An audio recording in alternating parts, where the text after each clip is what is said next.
प्रिय विद्यार्थियों, आज मैं आप लोगों को कक्षा 10 गणित के अंतर्गत त्रिकोणमिति के कुछ अनुप्रयोग, जो कि मात्र एक ही प्रश्नावली का अध्याय है और इस प्रश्नावली में लगभग 17 प्रश्न हैं जिन्हें हम एक एक करके आप लोगों को बता रहा हूं। तो उसी क्रम में आज प्रश्न संख्या 13 इस वीडियो में हमें बताना है। इसके बाद 4 प्रश्न और शेष बचेंगे, उन्हें भी हम एक एक करके आप लोगों को बताऊंगा। तो आइए प्रश्न संख्या 13 की ओर ध्यान देते हैं। 13 क्या है कि समुद्र तल से, कह रहा है कि समुद्र तल से 75 मीटर ऊंची, कितने मीटर ऊंची? 75 मीटर ऊंची लाइट हाउस के शिखर से देखने पर 2 समुद्री जहाज़ों के अवनमन कोण क्रमशः 30 अंश और 45 अंश हैं। यदि लाइट हाउस के एक ही ओर एक जहाज़ दूसरे जहाज़ के ठीक पीछे हो तो जहाज़ों के बीच की दूरी ज्ञात कीजिए। तो हम यहाँ पर सबसे पहले हमने बताया था कि त्रिकोणमिति के कुछ अनुप्रयोग संबंधी जो प्रश्न हैं, उन प्रश्नों को हल करते समय सबसे पहले आप प्रश्न को एक बार पढ़ लें, फिर पुनः आप प्रश्न को थोड़ा थोड़ा पढ़ते चलें और जो बात आपके समझ में आती जाए उससे संबंधित आप चित्र बनाते चलें। चूँकि इस प्रश्न में चित्र का विशेष महत्व है। अगर आपका चित्र सही से बन गया तो आपका प्रश्न हल हो जाएगा। तो इसलिए आप प्रश्न को बाकायदा पढ़ें और चित्र बनाएं, तब प्रश्न को हल करें। तो जैसे कह रहा है कि समुद्र तल से, तो अर्थात अब आप जानिए कि जो समुद्र तल होता है वो कहाँ होता है? समतल पर होता है, ज़मीन पर होता है ना। तो पहले हम एक समुद्र तल मान लेते हैं। तो हम यह मानते हैं कि ये रेखा जो है, हमने जो ये रेखा ड्रा कर दी, इसका नाम हम AC रख देते हैं। इसी AC रेखा को हम समुद्र तल मान लेते हैं, ठीक है ना। तो जैसे प्रश्न ने कहा कि समुद्र तल से, तो हमने पहले एक समुद्र तल का निर्माण कर लिया। अब आगे चलिए, 75 मीटर ऊंची लाइट हाउस। तो देखिए हर चीज़ का अपना एक आदि और अंत होता है। जैसे अगर यहाँ से प्रारंभ हुआ तो यहाँ तक चलेगा, या यहाँ से प्रारंभ होगा तो यहाँ तक चलेगा। तो कह रहा है कि 75 मीटर ऊंची लाइट हाउस के शिखर से देखने पर, अर्थात इसी समुद्र तल के या तो इस छोर पर या तो उस छोर पर, अर्थात या तो दाएं छोर पर या तो बाएं छोर पर एक क्या है, लाइट हाउस जो है पिलर पर। जैसे हम जानते हैं कि पिलर पर देखो कभी कभी लाइटें ऊपर पिलर में बंधी रहती हैं ऊपर जाकर, तो उसी तरह हम इसके एक छोर पर एक पिलर खड़ा करके ऊपर एक लाइट प्रदर्शित कर देते हैं। तो हमने इस छोर पर एक 75 मीटर ऊंची एक लाइट हाउस का निर्माण मैंने मान लीजिए कर दिया। तो मान लीजिए कि ये हमारी जो है लाइट हाउस है, ठीक है ना। तो इसका नामकरण हम रख देते हैं BC। तो ये BC जो है एक लाइट हाउस है जिसकी ऊंचाई हम यह मान लेते हैं प्रश्न के अनुसार कि 75 मीटर है। तो इसकी ऊंचाई अगर हम शो करना चाहें तो इसकी ऊंचाई हम ऐसे शो कर देते हैं, कितने मीटर? 75 मीटर। हमने एक लाइट हाउस की ऊंचाई को शो कर दिया। अब कह रहा है कि लाइट हाउस के शिखर से, लाइट हाउस के शिखर से, अब शिखर कौन सा है लाइट हाउस का? B। तो शिखर से देखने पर, अब हम यहाँ से देखेंगे अर्थात B से देखने पर होता क्या है कि 2 समुद्री जहाज़ों के, अब बताओ जहाज़ कहाँ चलेगी? नीचे समुद्र तल पर चलेगी ना। तो ये AC हमारा समुद्र तल है, इसी पर 2 जहाज़ें जो हैं चल रही हैं। तो 2 जहाज़ें हैं, तो हम एक जहाज़ को तो इस छोर पर यहाँ मान लेते हैं और एक जहाज़ को हम यहाँ मान लेते हैं। तो इसका नाम तो हम A ही रखेंगे, इसका नाम हम रख देते हैं D। तो हमने 2 जहाज़ों का नामकरण A और D के नाम से कर दिया कि एक जहाज़ A बिंदु पर है और दूसरी जहाज़ B बिंदु पर है। जबकि A बिंदु हमारा उभयनिष्ठ है, अर्थात समुद्र तल का छोर भी है, ये एक छोर भी है और जो है एक जहाज़ भी है, और D को हमने एक दूसरी जहाज़ मान लिया। तो कह रहा कि देखने पर 2 समुद्री जहाज़ों की अवनमन कोण क्रमशः 30 अंश और कितने अंश हैं? 45। तो 30 अंश एवं 45 अंश कह रहा है ना। तो पहले 30 अंश फिर 45 अंश। तो आप यह समझें कि अगर हम इसको यहाँ से अगर ऐसे मिला दें तो ये कितने अंश का कोण बनाता है? 30 अंश का कोण यहाँ पर बनेगा। इसके बाद 45 अंश का कोण बना रहा है, तो अर्थात इसको अगर हम यहाँ से अगर यहाँ देखें तो ये 45 अंश का कोण बनेगा। अब आपके अंदर थोड़ा सा एक प्रश्न जगा होगा कि हम अगर यहाँ पर 45 कर दें तो ठीक नहीं रहेगा और यहाँ 30 कर दे तो गलत होगा। इसलिए आप जाने कि यहाँ सी बिंदु पर 90 अंश का कोण बन रहा है, तो हम इस पक्ष से जैसे जैसे 90 की ओर जाएंगे वैसे वैसे बाएं से दाएं कोण बढ़ता जाएगा। अगर यहाँ 30 है तो यहाँ 45, तो अब देखो यहाँ 90 हो गया। और अगर हम यहाँ पर क्या करें, यहाँ पर 90 है, यहाँ पर 30 कर दें और यहाँ पर 45 कर दें तो एक अटपटा हो जाएगा, गलत हो जाएगा। इसलिए यहाँ पर 30 और यहाँ पर 45। आप ये जानें कि 90 से इधर जब हम बाईं ओर खसकेंगे तो कोण कम होता जाएगा, और अब इधर से अगर 90 की ओर जाएंगे तो कोण बढ़ता जाएगा। जैसे 30 है फिर 45 फिर 90, अब यहाँ 90 है तो यहाँ 45 है तो यहाँ 30, घटता जाएगा कोण। तो इस प्रकार से यहाँ 30 और 45 शो कर दिया गया।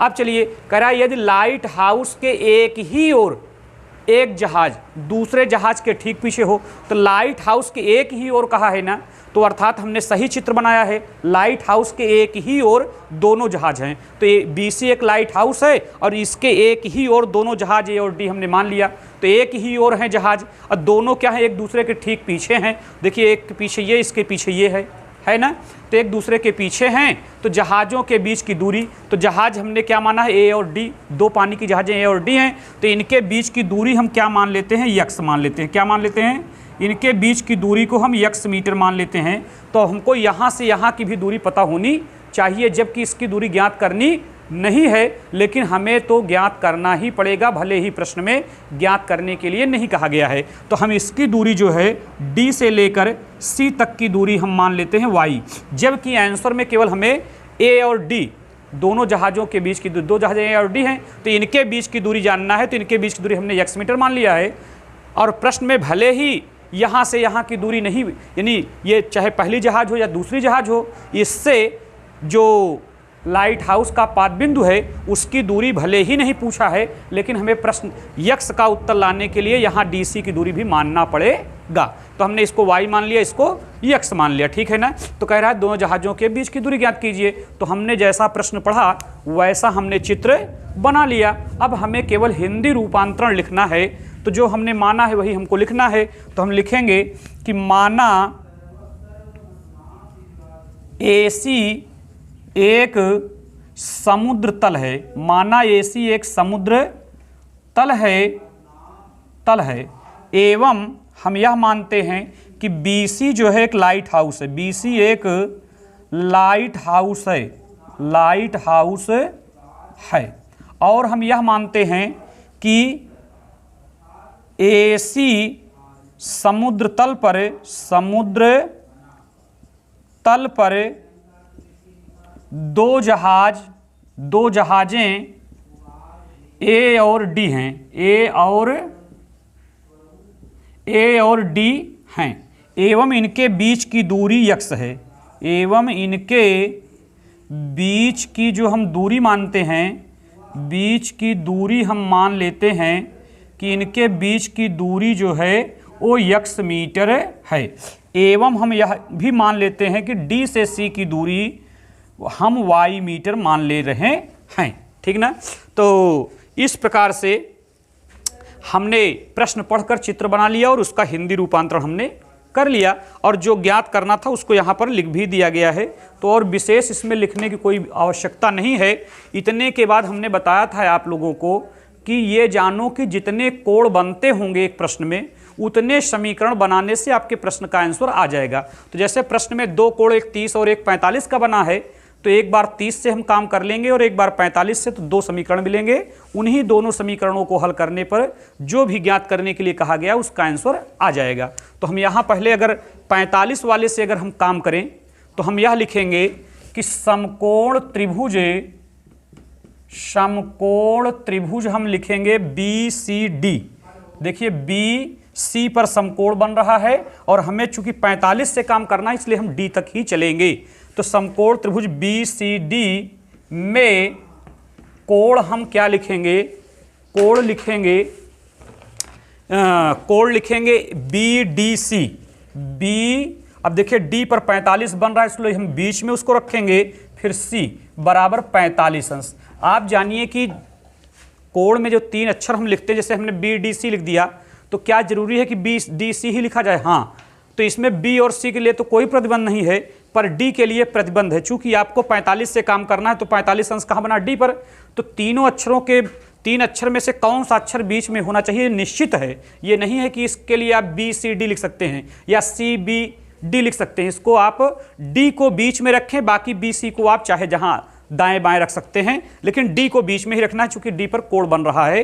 तो 45 अंश के कोण से काम करना है, इसलिए डी को हम बीच में रखेंगे। तो कोण बी डी सी बराबर 45 अंश से। तो आप देखिए इस 45 अंश से आप कार्य कर लीजिए। काफी प्रश्नों का हल हमने आप लोगों को बताया है।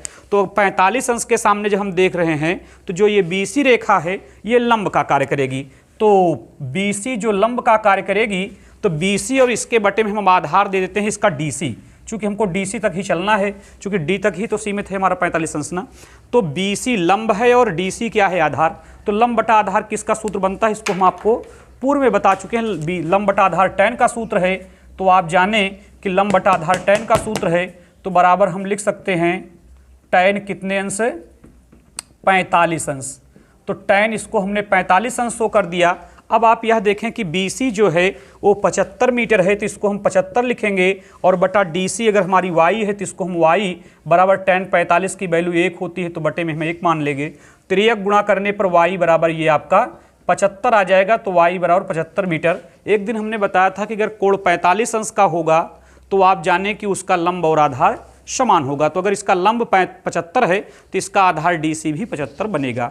तो इस प्रकार से देखिए आपके y का मान तो आ गया, पर हमें y के मान से विशेष मतलब नहीं है। ज्ञात तो हमें x की वैल्यू ज्ञात करनी, अर्थात दोनों जहाजों के बीच की दूरी, लेकिन बिना इसके हम x की वैल्यू प्राप्त नहीं कर पाएंगे। तो हम समीकरण 2 का प्रयोग कर लेते हैं।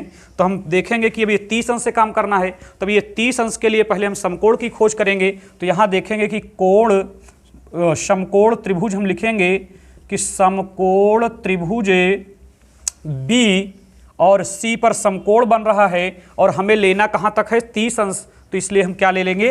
A। तो हम यहाँ लिख दिए कि समकोण त्रिभुज BC। अब देखिए समकोण चूंकि C पर बन रहा है, इसलिए इसको हम बीच में रखेंगे, फिर हमको A तक 30 तक चलना है, इसलिए हम A ले लिए। तो समकोण त्रिभुज BCA में हम लिखेंगे कि कोण, पहले हम B लिख लेते हैं। अब 30 अंश से काम करना है, तो 30 अंश किस पर बना है? A पर, तो उसे हम बीच में रख देंगे और हम यहाँ C ले लेते हैं। तो कोण BAC बराबर कितने अंश? 30 अंश से। तब आप यह देख लें कि 30 अंश के सम्मुख जो भुजा पड़ रही है वो BC है, तो हम लिखते हैं BC लंब, और बटा इसका आधार जो बनेगा वो A से लेकर C तक बनेगा। तो लंब बटा आधार tan का सूत्र होता है, तो tan 30 अंश। अब आप यह जाने कि BC आपका 75 मीटर है, और बटा AC अगर आप देखेंगे तो AC 2 खंडों में विभक्त है, A से D तक और D से C तक, जिसकी माप x और y 2 अलग अलग हैं। तो अगर दोनों को अगर हम जोड़ लें तो ये AC की वैल्यू हो जाएगी बराबर tan 30 की वैल्यू 1/√3। अब इसका हम त्रियक गुणा करके समीकरण बना लेते हैं। तो इसका त्रियक गुणा करने पर x प्लस वाई बराबर 1 का गुणा x प्लस वाई में और 75 का गुणा √3 में होगा, तो 75√3 बनेगा, जिसमें x की वैल्यू ज्ञात करनी है और y की वैल्यू हमें पता है। तो y की वैल्यू 75 दी है, बराबर 75√3। अब हमें x बराबर जानना है, तो हम x बराबर लिख देंगे 75√3, प्लस में है तो -75 हो जाएगा। तो x बराबर अगर हम 75 यहाँ कामन ले लें तो ये √3 बचेगा, और माइनस यहाँ पर 1 बचेगा। चूंकि हमने आप लोगों को पूर्व में बताया था कि जो हम कामन लेते हैं उसी से भाग देते हैं। तो जब 75 से इसमें भाग देंगे तो ये √3 बचेगा, और जब इसमें भाग देंगे 75 में 75 से तो 1 आ जाएगा। तो इस प्रकार x बराबर 75 ब्रैकेट्स में √3 - 1। तो देखिए हमने दोनों जहाज़ों के बीच की दूरी को क्या माना है? x meter. तो अतः दोनों जहाज़ों के बीच की दूरी जो होगी 75 × √3 - 1 होगी। तो हम यहाँ लिखेंगे अतः दोनों जहाज़ों के बीच की दूरी, दोनों जहाज़ों के बीच की जो दूरी हम लिखेंगे वो हम लिखेंगे 75 × √3 - 1 क्या? मीटर। चूँकि मापे मीटर में हैं इसलिए दूरी भी मीटर में आवेगी। तो इस प्रकार से हमने आप लोगों को इस वीडियो में प्रश्न संख्या 13 का हल बताया। 4 प्रश्न इसमें और बच रहे हैं, एक एक वीडियो के माध्यम से उनको भी हम आप लोगों को बता देंगे। तो बस आज इतना ही, आगे फिर अगले वीडियो में।